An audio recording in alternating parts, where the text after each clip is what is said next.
আসসালামু আলাইকুম ওয়া রাহমাতুল্লাহ। আজকে আমরা এক ভারতীয় ছেলের সম্পর্কে একটি এমন সত্য ঘটনা জানব, যেখানে একটি ভারতীয় ছেলে কাজ করার জন্য সৌদি আরবে গিয়েছিল। আর সেখানে গিয়ে এক সৌদি কাফিলের ঘরে খুব নিষ্ঠার সঙ্গে কাজ করে অনেক অর্থ উপার্জন করেছিল। কিন্তু যখন তার ঘরে ফিরে আসার সময় হয়, তখন তার কাফিলের স্ত্রী অভিযোগ করে যে সে আমার সঙ্গে জোর জবরদস্তি করেছে, মানে এই ভারতীয় ছেলেটি আমাকে রেপ করেছে। তারপর এই বিষয়টি কোর্টে যায়, আর ওই সময় ওই ভারতীয় ছেলেটিকে জজের সামনে নিয়ে যাওয়া হয়। তাদের সামনে ভারতীয় ছেলেটি নিজের অপরাধ কবুলও করে নেয় আর বলে যে, জজ সাহেব, আমি এই মহিলার সঙ্গে শুধু একবার নয় বরং কয়েকবারই খারাপ কাজ করেছি, কিন্তু আমি সব কিছুই এই মহিলার ইচ্ছেতেই করেছি। আপনি চাইলে আমাকে ফাঁসিতে ঝুলিয়ে দিন, আমার তাতে কোনো দুঃখ হবে না। এরপর জজ সাহেব ভারতীয় ছেলেটির সঙ্গে যা করেছিল তা জানলে আপনার লোম দাঁড়িয়ে যাবে, আপনিও হতবাক হয়ে যাবেন। এই জন্য এই ভিডিওটি আপনাদের জন্য খুবই গুরুত্বপূর্ণ একটি ভিডিও। আর এমন লোকেরা এই ভিডিওটি অবশ্যই দেখবেন যারা সৌদি আরবে থেকে কাজ করছেন। তো আপনি শুধুমাত্র ভিডিওটিতে একটি ছোট্ট লাইক করে আমাদের সঙ্গে শেষ পর্যন্ত জুড়ে থাকুন। আজকে আমরা যে ছেলেটির সত্য ঘটনা জানতে চলেছি, সেই ছেলেটির নাম হলো মেরাজ আলম। সে রাজস্থানের আজমির শহরের পাশের একটি গ্রামের বাসিন্দা। মেরাজ আলমের কাহিনী হলো, যখন তার বিয়ে হয় তখন তার স্ত্রী তাকে পছন্দ করেনি, কারণ তার স্ত্রীর মতে মেরাজ আলম পুরুষত্বহীন, এই জন্য সে তার সঙ্গে থাকতে পারবে না। আর শেষ পর্যন্ত দুই স্বামী স্ত্রীর মধ্যে এই বিষয়টি নিয়ে তালাকও হয়ে যায়। এরপর কোনো রকমে মেরাজ আলম নিজেকে সামলায়, আর একই সাথে সে ভাবতে থাকে যে সে এখন আর এখানে থাকবে না, কারণ এখন যদি সে দেশে থাকে তাহলে মানুষ তাকে পুরুষত্বহীন বলে ডাকবে, সবাই তাকে তিরস্কার করবে। এই জন্য সে এখন সৌদি আরবে যাবে আর 2-4 বছর সেখানেই থাকবে। এরপর যখন এখানে সবকিছুই নর্মাল হয়ে যাবে, মানুষ এই বিষয় ভুলে যাবে, তখন সে এখানে আবার ফিরে আসবে। এই জন্য একদিকে মেরাজ আলম সৌদি যাওয়ার চেষ্টা করছিল, আর অন্যদিকে সে একজন হাকিমের কাছে নিজের চিকিৎসাও করাচ্ছিল। হাকিম তাকে কিছু জড়িবুটি দিয়ে বলল যে সে যেন এগুলো খায়, আর 1 মাস পর সে যেন নিজের চেক আপও করায়, তাহলে সে পার্থক্য বুঝতে পারবে। এখন মেরাজ আলম একদিকে ওই ওষুধগুলো খাচ্ছিল আর অন্যদিকে সৌদি যাওয়ার চেষ্টা করছিল। তো এমন করতে করতে একদিন মেরাজ আলমের ভিসাও এসে পড়ে, আর এভাবে সে সৌদি আরবে চলে যায়।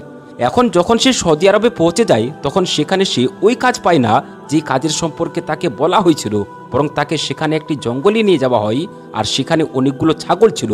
সেই ছাগলগুলোকে চড়ানোর কাজে লাগিয়ে দেওয়া হয়। 20 ঘন্টা ধরে তাকে কাজ করানো হতো, কিন্তু পরিবর্তে তাকে ঠিকমতো একবেলার খাবারও দেওয়া হতো না। এই বিষয় নিয়ে সে খুবই বেশি চিন্তিত হয়ে পড়ে। এই জন্য একদিন মেরাজ আলম ওই আরাবিয়ানের ঘর থেকে পালিয়ে যায়, আর পরে নিজের এক বন্ধুর কাছে গিয়ে সে বেআইনিভাবে সেখানে থাকতে শুরু করে আর অন্য একটি কাজ খুঁজতে শুরু করে। এরই মধ্যে মেরাজ আলমের এক আরাবিয়ানের সঙ্গে দেখা হয়, যে পশু কেনাবেচার কাজ করত, আর তার কাছে একটি গাড়ি ছিল, যার জন্য সে ড্রাইভার খুঁজছিল। মেরাজ আলম ওই আরবি মানুষটিকে তার সকল বাধ্যবাধকতা খুলে বলল যে সে কিভাবে এখানে এসে ফেঁসে গেছে। সে ড্রাইভিং করার জন্য এখানে এসেছিল, কিন্তু তাকে জঙ্গলে ছাগল চড়ানোর কাজ দিয়ে দেওয়া হয়, খাবারও দেওয়া হতো না। এই জন্য সে বিরক্ত হয়ে সে সেখান থেকে পালিয়ে এসেছে। এই কথা শুনে ওই আরাবিয়ান লোক বললেন যে, আমি তো একজন ড্রাইভার খুঁজছিলাম, তুমি আমার কাছে কাজ করো, আমি তোমাকে লাইসেন্স বানিয়ে দেবো আর ভালো স্যালারিও দেবো, আর কাজটাও খুব একটা বেশি নয়। এই কথা শুনে মেরাজ আলম খুবই খুশি হয়ে যায়, আর এরপর সে ওই আরাবিয়ানের ঘরেই কাজ করতে শুরু করে। এখন মেরাজ আলম অত্যন্ত পরিশ্রম ও নিষ্ঠার সঙ্গে ওই কাফিলের কাজ করতে শুরু করে। তার কাজের পদ্ধতি দেখে সৌদিয়ান খুবই ইমপ্রেস হয়। এই জন্য সে বলে যে, বন্ধু, তুমি যদি এমনভাবে আমার সাথে কাজ করতে থাকো, তাহলে আমি তোমাকে স্যালারির সঙ্গে সঙ্গে বোনাসও দেব, তবে তুমি শুধু সততার সঙ্গে কাজ করতে থাকো। এইভাবে এই ভারতীয় ছেলেটি এই কাফিলার এখানে কাজ করতে থাকে। এদিকে মেরাজ আলমের ঘরে কেউই ছিল না, কারণ সে তো নিজের স্ত্রীকে তালাক দিয়ে এখানে এসেছিল, আর ভারতে তার কোনো অ্যাকাউন্টও ছিল না। এই জন্য সে নিজের উপার্জন করা সমস্ত টাকাগুলো ওই সৌদিয়ানের কাছে জমা করতে শুরু করে, কারণ সে শুনেছিল সৌদির লোকেরা খুবই সৎ হয়। কিন্তু আপনাদেরকে বলে রাখি যে সব দেশের লোকেরা সৎ হয় তো আবার অসৎ হয়। এখন মেরাজ আলম তার সকল টাকা ওই সৌদিয়ানের কাছে জমা করতে থাকে, আর বলে যে যখন আমি আমার দেশে ফিরে যাব, তখন আপনি আমাকে ওই টাকাগুলো ফিরিয়ে দেবেন। এইভাবে ভারতীয় ছেলেটি প্রায় 5 বছর পর্যন্ত ওই সৌদিয়ানের এখানে কাজ করতে থাকে। একদিন সে নিজের কাফিলের কাছে গিয়ে বলে যে এখন সে নিজের দেশে ফিরে যেতে চায়, এই জন্য সেজন্য তার সকল টাকাকে ফিরিয়ে দেয়। এবার একসঙ্গে এতগুলো টাকা দেখার পর সৌদিয়ানের উদ্দেশ্য খারাপ হয়ে যায়। এখন সে তার টাকা ফেরত দিতে চাইছিল না। এই জন্য সৌদিয়ান তাকে এভাবে ঘোরাতে থাকে যে এ মাসে নয় পরের মাসে দেব, পরের মাসে নয় তার পরের মাসে দেব। এখন এদিকে ওই ভারতীয় ছেলেটি ভাবছিল যে যখন সে আবার তার গ্রামে চলে যাবে তখন সেখানে গিয়ে সেটেল হয়ে যাবে, মানে এখানে আর কখনোই ফিরে আসবে না, কারণ সে এখন শারীরিকভাবে পুরোপুরি ফিটও হয়ে গিয়েছিল। কিন্তু অন্যদিকে তার ওই কাফিল তাকে টাকা ফেরতই দিচ্ছিল না। এভাবে করতে করতে মেরাজ আরও 6 মাস কাটিয়ে দেয়। এবার মেরাজ বুঝতে পেরে গেছিল যে তার কাফিলের উদ্দেশ্য খারাপ হয়ে গেছে, সে তার টাকা ফেরত দিতে চাইছে না। এই জন্য দুইজনের মাঝে এই বিষয়টি নিয়ে কিছু কথা কাটাকাটি হয়ে যায়। তো যাই হোক, এরপর একদিন মেরাজ আলমের কাফিল তার কাছে এসে ভালো মতো বলে যে আমি তোমার টাকা একটা ব্যবসায় লাগিয়ে দিয়েছি, এখন আমি তোমাকে ওই ব্যবসায় লাভের অংশ দেব, আর আমাকে আরও কিছু সময় দাও, আমি তোমার ওই টাকা ফিরিয়ে দেব। এরপর কাফিল ভালোভাবে তাকে নিজের ঘরে নিয়ে যায় আর তাকে সেখানে থাকার ব্যবস্থা করে দেয় আর বলে যে এখন থেকে তুমি আমার ঘরে কাজ করবে, আমার স্ত্রীকে শপিং করিয়ে দিও আর ঘরের কিছু কাজও করে দিও। এখন ওই ভারতীয় ছেলেটি সদিয়ানের ঘরে থেকে কাজ করতে শুরু করেছিল, কিন্তু অন্যদিকে সদিয়ানের মনে অন্য কিছু চলছিল। একদিন ওই সদিয়ান নিজের স্ত্রীকে তার পুরো প্ল্যান বুঝিয়ে দিয়ে বলল যে তাকে কি কি করতে হবে। এরপর ওই সদিয়ান নিজের ঘরে একটি ফাংশন রাখে। ফাংশনের সময় কাফিলের স্ত্রী মেরাজ আলমকে তার কাছে ডাকে আর বলে যে আমাকে এখানে কিছু জিনিসপত্র এনে দাও। এখানে এই আরাবিয়ান শেখ এত চতুর ছিল যে সে তার কিছু বন্ধুকে নিজের ঘরে ডাকে আর তাদেরকেও নিজের প্ল্যান বুঝিয়ে দেয়। এরপরে মেরাজ বাজার থেকে ওই জিনিসপত্রগুলোকে নিয়ে এসে কাফিলের স্ত্রীকে দিয়ে নিজের রুমে চলে যায়। কিন্তু কিছুক্ষণ পর কিছু আরাবিয়ান মেরাজের রুমে আসে আর তার রুমে জোরে সোরে একটা লাথি মেরে রুমের দরজাটা খুলে ফেলে আর পরে মেরাজকে মারধর করতে শুরু করে। মেরাজ আলম বলে যে আপনি আমাকে মারধর করছেন কেন, আমি কি অপরাধ করেছি? তখন তারা বলে যে তুমি তোমার কাফিলের স্ত্রীর সঙ্গে অসভ্যতা করেছো, তুমি তাকে ধরার চেষ্টা করেছো, তুমি তার সঙ্গে জবরদস্তি করেছো। গিয়ে দেখো সে কিভাবে কান্না করছে, আর বলছেন যে তুমি জিনিসপত্র দেওয়ার বাহানায় তার হাত ধরেছো। এতটুকু শুনেই মেরাজ আলম বুঝে যায় যে এই লোকেরা তাকে ফাঁসানোর চেষ্টা করছে। এরপর সেখানে পুলিশ আসে আর তারপর ভারতীয় ছেলেটিকে গ্রেপ্তার করে নিয়ে সোজা জেলে ঢুকিয়ে দেয়।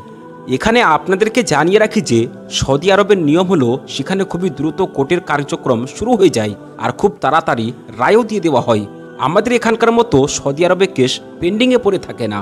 এই কারণে কোর্টে জজ বসে আর তার সামনে মেরাজ আলমকে হাজির করা হয়। তখন জজ সাহেব বললেন যে তোমার উপর অভিযোগ রয়েছে যে তোমাকে তোমার কাফিল নিজের ঘরে জায়গা দিয়েছেন, তোমার উপর ভরসা করেছেন আর তুমি তার স্ত্রীর হাত ধরে ফেলেছো, তার সঙ্গে জবরদস্তি করার চেষ্টা করেছো। তুমি কি জানো যদি তোমার উপর আনা এই অভিযোগ সত্য প্রমাণিত হয় তাহলে তোমাকে পাথর মেরে মেরে হত্যা করা হবে, কারণ এখানে এই গুনার কোনো ক্ষমা নেই। এবার মেরাজ আলম কি বলবে? বেচারা সে তো চুপ করে দাঁড়িয়ে থাকে, মানে সে কিছুই বলতে পারে না। এরপর জজ সাহেব সামনে থাকা কাফিলের স্ত্রীর কাছে জিজ্ঞেস করে বলো এই ছেলেটি তোমার সঙ্গে কি কি করেছে। এদিকে ওই কাফিলের স্ত্রী এমনিতে তো খুবই নেক ও ভালো মহিলা ছিলেন, কিন্তু এ সময় সে নিজের স্বামীর চাপে মিথ্যা স্বীকারোক্তি দিচ্ছিল। এই কারণে তার মুখ ফ্যাকাশি হয়ে গিয়েছিল আর তার জবানও তার সঙ্গ দিচ্ছিল না। এরপর কাফিলের বিবি বলতে থাকে যে সাহেব আমি এই ছেলেটিকে কিছু জিনিসপত্র আনতে বলেছিলাম, তখন সেই জিনিসপত্র আমার কাছে নিয়ে আসে আর ওই সময় ঘরে কিছুই ছিল না, আমি একাই ছিলাম। এই জন্য সে সুযোগ বুঝে আমাকে টাচ করে আমার সঙ্গে জবরদস্তি করার চেষ্টা করে। তখন আমি চিৎকার করা শুরু করি আর এই দেখে সে আমাকে ছেড়ে সেখান থেকে পালিয়ে যায়। যখন সেই আরাবিয়ানের কাছে জিজ্ঞেস করা হয় তখন সেও বলে যে আমি এই ছেলেটিকে খুবই ভালো ভেবেছিলাম, আমি তার উপর ভরসা করেছি আর সে তো আমার স্ত্রীর উপর খারাপ নজর দিয়ে বসেছে। জজ সাহেব তাকে এমন শাস্তি দেওয়া হোক যা দেখে পরবর্তীতে কেউ যেন কোনো নারীর দিকে খারাপ নজর দেওয়ার সাহস পায় না। এরপর কোর্টে সবার কথা শোনা হয়, কিন্তু ওই দিন রায় শোনানো হয়নি। মেরাজ আলমকে আবার জেলে পাঠিয়ে দেওয়া হয় আর পরবর্তী তারিখ দিয়ে দেওয়া হয়। এরপর ওই ভারতীয় ছেলেটি আবার জেলে চলে আসে আর তার সাথে জেলে এমন এক কয়েদির দেখা হয় যিনি একজন পাক্কা খেলোয়াড় ছিলেন। তিনি জিজ্ঞেস করেন যে ভাই তুমি কি অপরাধ করেছো? এরপর ভারতীয় ছেলেটি বলল যে আমি এক আরাবিয়ানের চক্করে ফেসে গিয়েছি, আমার 6 বছরের উপার্জন এক আরাবিয়ানের কাছে আটকে রয়েছে। যখন আমি তার কাছে আমার টাকা চাইলাম তখন সে আমার উপর মিথ্যা অপবাদ দিয়ে দেয়। এখন সে বলছে তুই আমার স্ত্রীর সঙ্গে জবরদস্তি করেছিস, আমার স্ত্রীর সাথে খারাপ কাজ করেছিস। যেহেতু ওই দ্বিতীয় কয়েদি বড় খেলোয়াড় ছিল তাই তিনি বললেন যে এখন আমি তোমাকে যেমনটা বলবো তুমি কাল কোর্টে গিয়ে ঠিক তেমনটাই বলবে। এখন তুমি শাস্তি তো পাচ্ছই, তাহলে যদি তুমি এ কথা বলে দাও আর বিষয়টা ফাঁস হয়ে যায় তখন তোমাকে শাস্তি দেওয়া হবে না, বরং ওই আরবিয়ানই শাস্তি পাবে আর তুমি তোমার টাকাও ফিরে পাবে। ওই কয়েদের কথা শুনে মেরাজ আলম অনেক খুশি হয়। এখন সে পরবর্তী তারিখের জন্য অপেক্ষা করতে থাকে। এরপর একদিন পরবর্তী তারিখ এসে পড়ে। তখন কোর্টে আবারও একবার মিরাজ আলমকে নিজের পক্ষ থেকে কিছু বলার সুযোগ দেওয়া হয়। জজ সাহেব বললেন যে আমরা শেষবারের মতো জিজ্ঞেস করছি তুমি এই অপরাধ কোন কারণে আর কি উদ্দেশ্যে করেছো। এমন কথা শুনে ওই ভারতীয় ছেলেটি উত্তর দেয়, জজ সাহেব কেমন কথা বলছেন, আমি শুধু চেষ্টাই করিনি, বরং আমি তো কয়েকবার ওই মহিলার সঙ্গে শারীরিক সম্পর্ক করেছি। আমি এই মহিলার সঙ্গে এটি করতে সত্যি উপভোগ করি।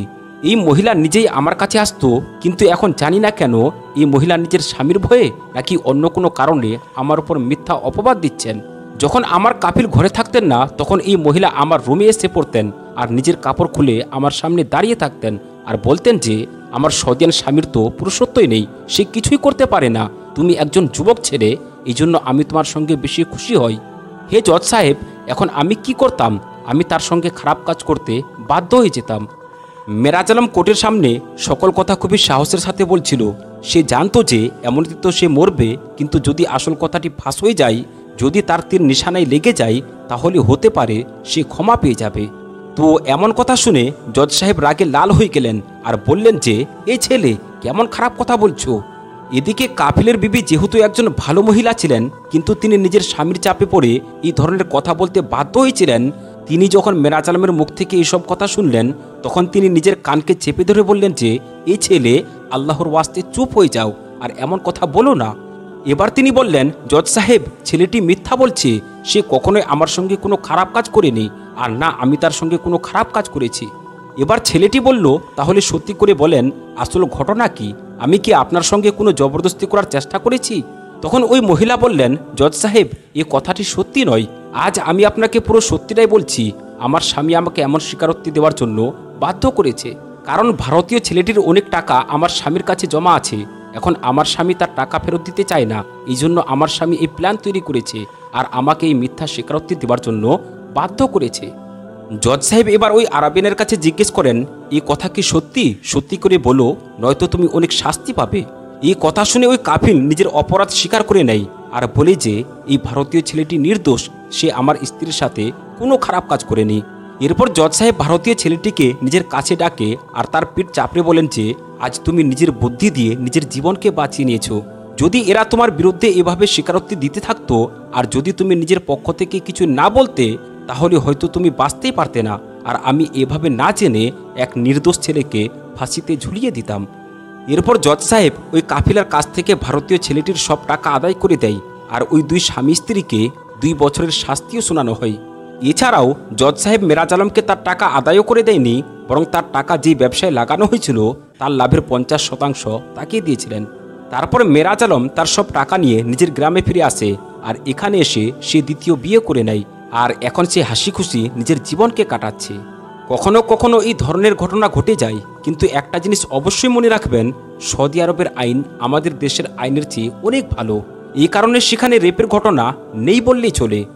ভিডিওটি যদি আপনার সামান্যতম ভালো লেগে থাকে, তাহলে এই ভিডিওটিতে একটি লাইক করে আপনি আপনার সেই বন্ধুদের মাঝে এই ভিডিওটি অবশ্যই শেয়ার করবেন যারা বিদেশে আছেন, বিশেষ করে সৌদি আরবের মতো দেশগুলিতে। আর আপনি যদি আমাদের চ্যানেলে নতুন হয়ে থাকেন, তাহলে আমাদের চ্যানেলটিকে সাবস্ক্রাইব করবেন। আসসালামু আলাইকুম ওয়া রাহমাতুল্লাহি ওয়া বারাকাতুহু।